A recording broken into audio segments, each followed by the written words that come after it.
Economy की जो मामला चल रहे थे, मुझे बड़ी खुशी है कि अल्हम्दुलिल्लाह पाकिस्तान जिस गर्दाब में फंसा हुआ था पीपल्स पार्टी और पीएमएलएन की पॉलिसीज़ की वजह से, उससे बाहर आया है।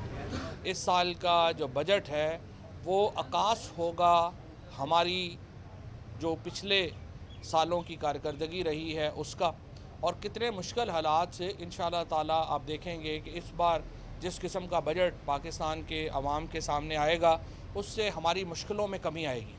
तरक्याती बजट में इजाफ़ा किया जा रहा है, तनख्वाहदार तबके को रिलीफ दी जा रही है, महंगाई में कमी के और जो इक़दामात हैं वो किए जा रहे हैं, और उसके बाद आमदनी में इजाफ़े के ऊपर ज़ोर दिया जा रहा है। ये इस बजट के बुनियादी अहदाफ हैं जो कि वज़ीर-ए-आज़म इमरान ख़ान ने जो विज़न दिया है अपनी फ़ाइनेंस टीम को उसके मुताबिक, और पाकिस्तान में एक तवील अरसे के बाद जो, और ये देखिए ये सब कुछ इसके बावजूद हुआ है जबकि हमारा पूरी दुनिया इस वक्त कोविड से लड़ रही है, और हमारे जो हमसाया ममालिक हैं जिनमें हिंदुस्तान सर फहरिस्त है, वहाँ की मईशत इस वक्त -7.3 से बिल्कुल ही डूब गई है। और जिस तरीके से बाकी मुल्कों की भी इस वक्त मईशत का हाल है वो बहुत ही पतला है, और हम अल्हम्दुलिल्लाह इसमें ना सिर्फ स्टेबल हैं बल्कि बेहतर हो रहे हैं। दूसरा ये कि हम अपोजिशन के साथ ताल्लुकात कार में बेहतरी चाहते हैं। हम पहले भी जो इसके ऊपर जो इस्लाहात के ऊपर बातचीत करना चाहते थे, हम अब भी बातचीत करने के लिए पूरी एफ़र्ट कर रहे हैं। हम समझते हैं कि शहबाज शरीफ साहब और मरीम नवाज़ का आपस का झगड़ा ख़त्म हो तो फिर पीएमएलएन को फ़ैसला करे कि उनकी आखिर पॉलिसी क्या है। इसी तरह से पीपल्स पार्टी में बिलावल भुट्टो साहब का और अदी फरयाल की पॉलिसियाँ आपस में जुड़ी तो फिर वो फ़ैसला करेंगे कि पीपल्स पार्टी की पॉलिसी क्या है, और फिर जब ये दोनों क्लियर हो जाएंगे तो फिर फजलुर रहमान साहब की समझ आएगी कि वो क्या चाहते हैं, क्योंकि इन तीनों का किबला जो है वो एक दूसरे से मुख्तलिफ है। किसी को किसी की समझ नहीं आ रही, पार्टीज़ के अंदर लोगों को समझ नहीं आ रही कि किसको फॉलो करना है किसको फॉलो नहीं करना। एक बिखरी हुई तिनकों की तरह बिखरी हुई अपोजिशन है इस वक्त। ज़ाती तौर पे मैं समझता हूँ कि अपोजिशन का पाकिस्तान में बड़ा अहम रोल है। हम उस रोल को तस्लीम करते हैं और हम समझते हैं कि इलेक्शन इस्लाहात जैसे अहम मामलात के ऊपर, अदालती इस्लाहात जैसे अहम मामलात के ऊपर अपोजिशन को हुकूमत के इक़दामात का साथ देना चाहिए। इस सिलसिले में हम इलेक्शन कमीशन को भी मिल रहे हैं। बुध को पीटीआई का जो वफ़द है उसकी मुलाकात होगी इलेक्शन कमीशन से, जिसमें हम जो ख़ुसूसन हमारी इलेक्ट्रॉनिक मशीन्स हैं, voting machines, electronic voting machines जिनको ईवीएम कहते हैं, हमने इलेक्शन कमीशन को ज़ोर दिया है कि वो उस टेक्नोलॉजी को अडॉप्ट करें और उसको पहले आप आज़माएं, परखें, और अगर उसमें कोई नुक्स है तो हमें बताएं, और हम उसमें पॉलिसी फ़ैसले हुकूमत ने करने हैं और हमने फ़ैसले करने हैं कि आइंदा इलेक्शन जो हैं वो किस तरीके से होने चाहिए, क्या होना चाहिए, रूल्स क्या होने चाहिए, रेगुलेशंस क्या होने चाहिए। इलेक्शन कमीशन एग्जीक्यूशन नाम है, अमल दरामद का इदारा है और उन्होंने उस पर अमल दरामद करना है। लिहाजा इसके ऊपर हम अपनी पॉलिसी जो है वो इलेक्शन कमीशन को देने का इरादा जो है वो रखते हैं। तीसरा ये है कि इस वक्त जो पाकिस्तान की जो सूरत हाल है उसमें अल्हम्दुलिल्लाह बजट आ रहा है, वफाक में और सूबे में हम बासानी ये बजट जो है वो मंजूर होगा, क्योंकि अवामी फलाह का बजट है और इसमें किसी किस्म की कोई पीटीआई को मुश्किल का सामना नहीं है। तमाम इत्तेहादी जो हैं उन्होंने इस बजट में अपनी जो हमायत है उसका यकीन दिलाया है, और इसके साथ साथ जो तमाम पीटीआई की कारकुन हैं वो इमरान खान की क़यादत में मुतहद। इत्तेहादियों ने तो आपको वादा कर दिया, लेकिन ये आपको लगता है कि अपोजिशन इन हालात में आपको सपोर्ट करेगी? सही, फारूक साहब आप भी कर सर ये फरमाएं कि अपोजिशन ने ये डिमांड की है कि जो 1200 अरब रुपए की ऑडिट रिपोर्ट है कोरोना के हवाले से, कोरोना फंड के हवाले से, उसको पब्लिक किया जाए। सेकंड ये है कि बिलावल ने ये कहा है कि शहबाज शरीफ को ऑफर किया कि मैं अपनी पार्टी आपके हवाले करता हूँ, आप बजट का रास्ता लो। पार्टी तो बिलावल साहब ने पहले ही नवाज शरीफ साहब के हवाले कर दी थी, बल्कि मरीम नवाज़ ने पीएमएलएन पीपल्स पार्टी के हवाले कर दी थी। वो तो बाद में मुझे लगता है कि कोई तलाक हो गई, अदरवाइज़ तो दोनों ब्याह के एक दूसरे के घर चले गए थे, वट्टा सट्टा हो गया था, लेकिन वो अनफॉर्चुनेटली मेरा ख्याल है कोई बात बनी नहीं है और दुल्हन नाराज़ होकर वापस चले गए हैं और वो वापस चले गए हैं। सो मैं तो चाहता था, हम तो चाहते थे कि ये शादी चलती रहे, लेकिन मुझे लगता है कि मौलाना साहब के जो छुहारे थे वो इतने तगड़े नहीं थे कि शादी बरकरार रहती। लिहाजा मौलाना साहब को अपना कंधा दोबारा पेश करना पड़ेगा। वैसे भी जो है उनके लिए अच्छा है, मौलाना फजलुर रहमान साहब का असल काम भी यही है, वो निकाह वगैरह कराया करें, सियासत तो उनके काम का नहीं है। अच्छा फवाद चौधरी साहब ये बताइए, चौधरी साहब ये फरमाइएगा कि जहांगीर खान तरीन ग्रुप के हवाले से ये कहा जा रहा है कि अगर अली जफर की रिपोर्ट पहले नहीं आती बजट से, तो बजट जो है उस हवाले से हम दोबारा फैसला करेंगे कि आया ये बजट पास होगा या नहीं होगा। इस तरह के तहफ़्फ़ुज़ात हैं कि जानबूझकर इस रिपोर्ट को लेट करवाया जा रहा है, इस हवाले से फरमाइए। जहांगीर तरीन साहब का जो पूरा एक समझिए कि धड़ा है वो पूरी तरह पीटीआई के साथ है। उनका जो लोग उनके खानों में जाते हैं वो ज़ाती ताल्लुक़ की वजह से जाते हैं, इसके अलावा उनका कोई और इस सरोकार नहीं है। जो वो तमाम MPAs और MNAs जो तरीन साहब के साथ जाते हैं उनके केस के ऊपर, वो एक ज़ाती ताल्लुक़ निभाने जाते हैं और इसमें कोई हर्ज नहीं है।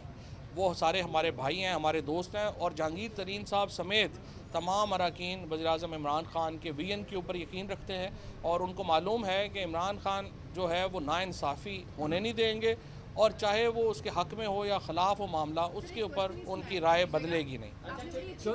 बजट आ रहा है, इसमें आप सैलरीज को चीज़ों को इन्हांस करने जा रहे हैं, और पहले और भी बड़ी डिपार्टमेंट्स में गवर्नमेंट में खासकर बड़ी रिफॉर्म्स हुई जो कई सालों से नहीं हुई। सो वेरी गुड, लेकिन कुछ आपके सरकारी इदारे हैं जो कई सालों से लाइक 10, 11, 12 साल से उसी वजह से काम करें, क्या उनके बारे में कुछ सोचना है वाले बजट में? क्योंकि वो कॉर्पोरेशन कभी भी ना विफाक के अंदर आती है ना फेडरल के अंदर आती है। कई इदारे हैं जहाँ पर मसाइल हैं। मसाइल के तौर के ऊपर PTV है, मसाइल के तौर के ऊपर APP है, स्टील मिल्स है, PIA है। इन इदारों के लोगों का असल मसला ये है कि यहाँ पर बेपनाह सियासी भर्तियाँ की गई। PTV के अंदर 2008 से 18 तक 2200 लोग भर्ती किए गए, उनमें से 5% लोग भी मेरिट के ऊपर भर्ती नहीं किए गए। इसके साथ साथ APP को आप देखें, उनमें रिपोर्टर्स जो बुनियादी काम है वो जो हमारे जर्नलिस्ट हैं वो 200-300 से ज़्यादा नहीं है, और 600-700 लोग वहाँ पर मैनेजरियल पोस्ट के ऊपर लगे हुए हैं। जिस तरीके से इन इदारों को तबाह किया गया, उन इदारों में जिस तरीके से सियासी भर्ती, देखिए मेरे लिए तो बड़ा आसान है, मैं आज MNA हूँ, मैं अपने हर पोलिंग स्टेशन से 5-5, 7-7 लोग इन तमाम इदारों में भर्ती कर दूँ, मैं इलेक्टेबल हो जाऊँगा, लेकिन वो इदारे बैठ जाएंगे। सो इसको एक पूरा, और स्पेशली ये जो खुर्शीद शाह साहब आजकल कह रहे हैं 2 साल में बड़ा जुल्म हो गया है मेरा जेल में, इनको 150 साल जेल में रखना चाहिए जितना जुल्म इन्होंने पाकिस्तान के इदारों के साथ। अच्छा फवाद साहब ये बता दें कि मौलाना फजलुर रहमान ये कह रहे हैं कि जो ताकत हुकूमत को लेके आई थी, अगर वो पीछे हो जाए तो ये रेत का ढेर साबित होगी हुकूमत।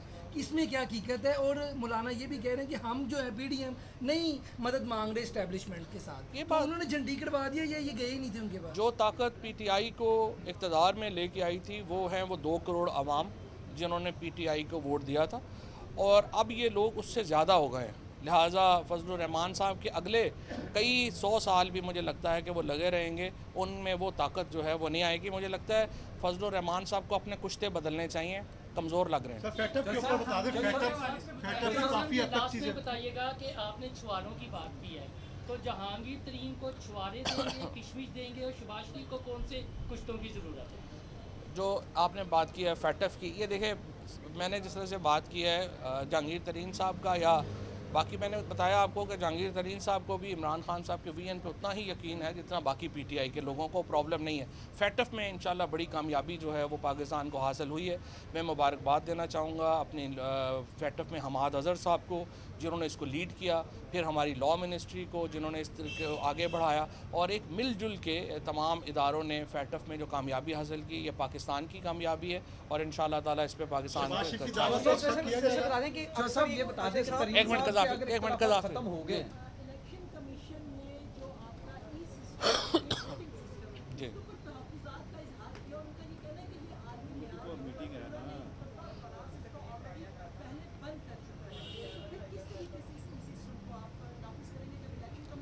नहीं, इलेक्शन कमीशन ने इस तरह के किसी तहफ़्फ़ुज़ात का इजहार नहीं किया। इलेक्शन कमीशन के जो मेंबर हैं, उनकी जो टेक्नोलॉजी के हेड हैं, वो इस कमेटी के मेंबर हैं, वो अच्छी तरीके से इस चीज़ को देख रहे हैं और इलेक्शन कमीशन समेत तमाम इदारे, ये फ़ैसला सियासी क़यादत ने करना है। इसीलिए हम समझते हैं कि जो PMLN है, पीपल्स पार्टी है, ख़ुसूसन ये दो बड़ी पार्टियां, इनको हमारे साथ इंतखाबी इस्लाहात के ऊपर आना चाहिए, बातचीत करनी चाहिए और इन इंतखाबी इस्लाहात के नतीजे में पाकिस्तान में अभी देखें ना, जो हारता है वो कहता है नहीं जीतने वो गलत कह रहा है, जो जीतता है वो कहता है नहीं ये गलत है। सो उसके ऊपर हम यकीन नहीं, तो एक हमने आखिर इलेक्शन, हम तो चाहते हैं कि इसको फ़ौरन जो है वो एक्सरसाइज किया जाए और कश्मीर के इलेक्शन आ रहे हैं, आप उनके कुछ हलकों में इसको एक्सरसाइज करें। और जैसा कि अभी 4 जो हमारा नेशनल प्रेस क्लब इस्लामाबाद है, पार्लियामेंट्री रिपोर्टर्स एसोसिएशंस हैं, फिर मुल्तान और लाहौर की जो बार एसोसिएशंस हैं और रावलपिंडी इस्लामाबाद की बार एसोसिएशंस हैं, वो EVM के ऊपर ही अपने इलेक्शन कराने चाह रही हैं और मैं बल्कि लाहौर प्रेस क्लब को भी ये देने जा रहा हूँ EVM के डेमोन्स्ट्रेशन। सो सारे सहाफ़ी और वकला जिनके इलेक्शन सबसे बड़े इलेक्शन होते हैं और सबसे समझिए कि हर साल होते हैं, उनको हम पहले EVM पे ले आते हैं। शहबाज शरीफ की